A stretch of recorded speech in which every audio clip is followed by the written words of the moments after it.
dorénavant, j'aborderai les problèmes plus par le fond que par leur forme, comme on prendrait là un taureau par ses cornes que de lui tourner tout autour. Je ne supporte plus de m'en tenir aux causes superficielles qui relèvent là simplement de l'artifice avec un côté un peu plus folklorique qui amuse là dans la galerie. Les enjeux d'un Congo moribond plus qu'affecté par le virus de la corruption de sa classe politique qui a fini là, oui, qui a fini là, par prendre en otage tout un peuple. On ne se bat pas pour le bien-être du peuple congolais qu'on a sacrifié sur l'autel des enjeux internationaux que nationaux. Et cela, vous savez, sert d'un si bon prétexte pour simplement étouffer l'aspiration du peuple congolais à un véritable état de droit. En évitant là justement de débattre sur des sujets qui fâchent et qui touchent directement le citoyen lambda dans sa fierté, dans son amour propre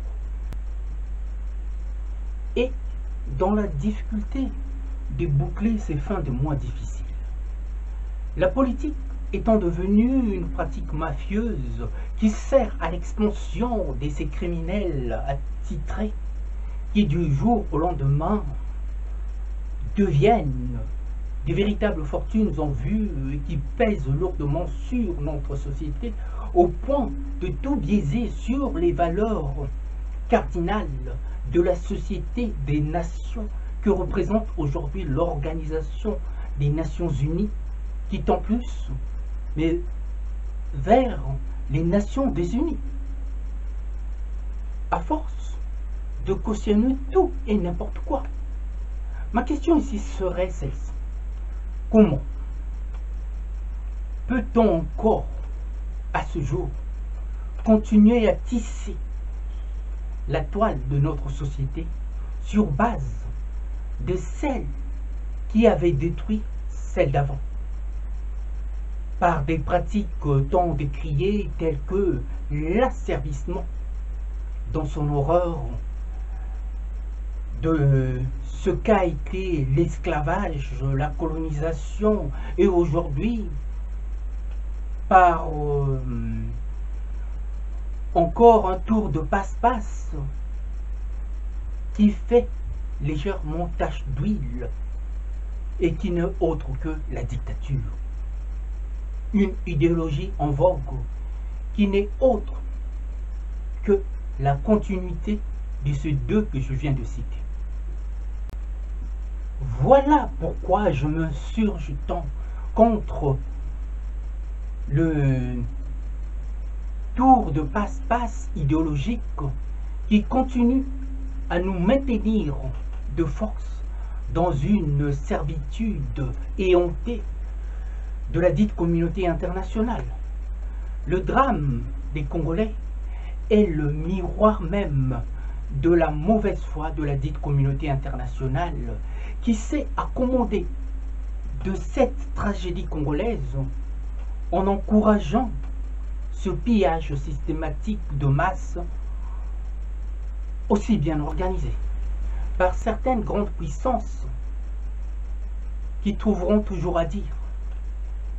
Ma seconde question serait: est-ce que ceci aurait été possible si la République démocratique du Congo était un État blanc?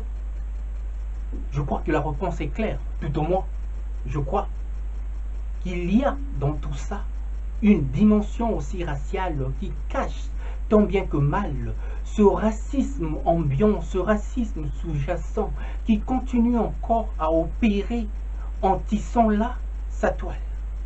Ne rien dire sur ce qui se passe, sur ce que nous voyons, sur ce que nous subissons et sur ce qui saute aux yeux du commun des mortels.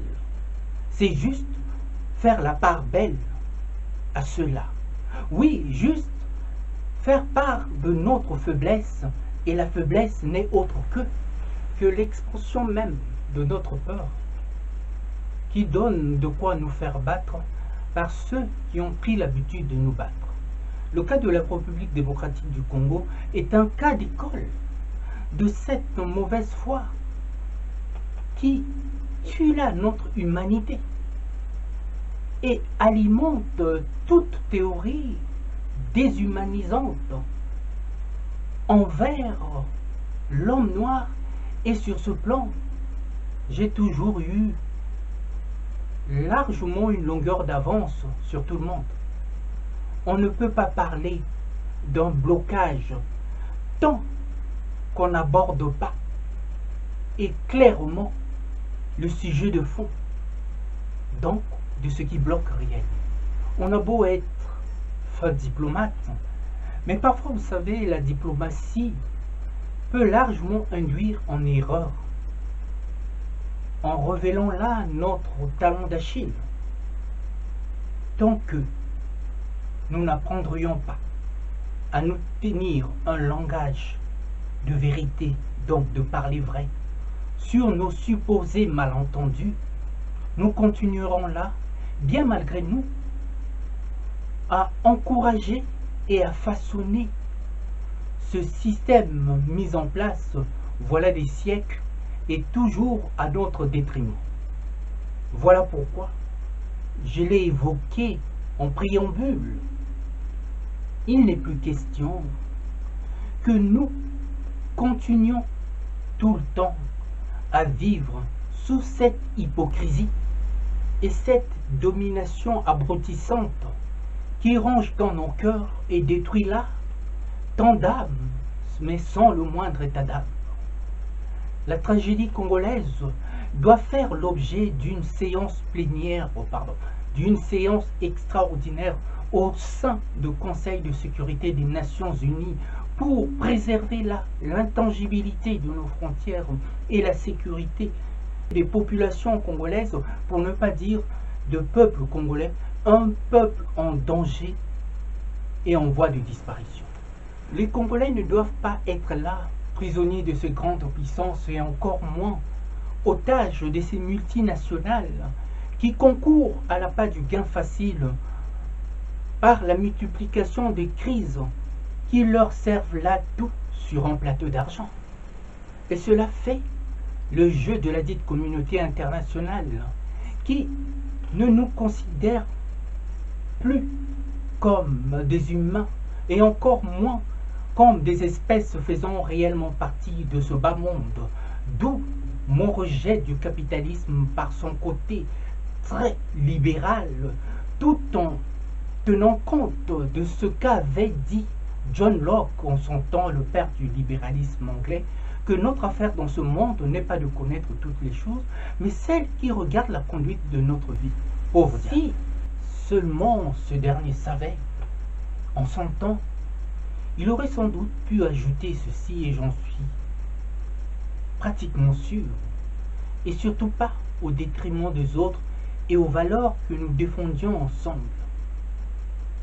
L'homme, vous savez, doit être absolument à l'image des valeurs qu'il prétend défendre et ne pas faire le jeu des intérêts pour en exclure tant d'autres sur des supposés malentendus qui ne sont là que des préjugés pour les contraindre à un asservissement total, ce qui est contraire aux valeurs que nous défendions ensemble. À bon entendeur, salut.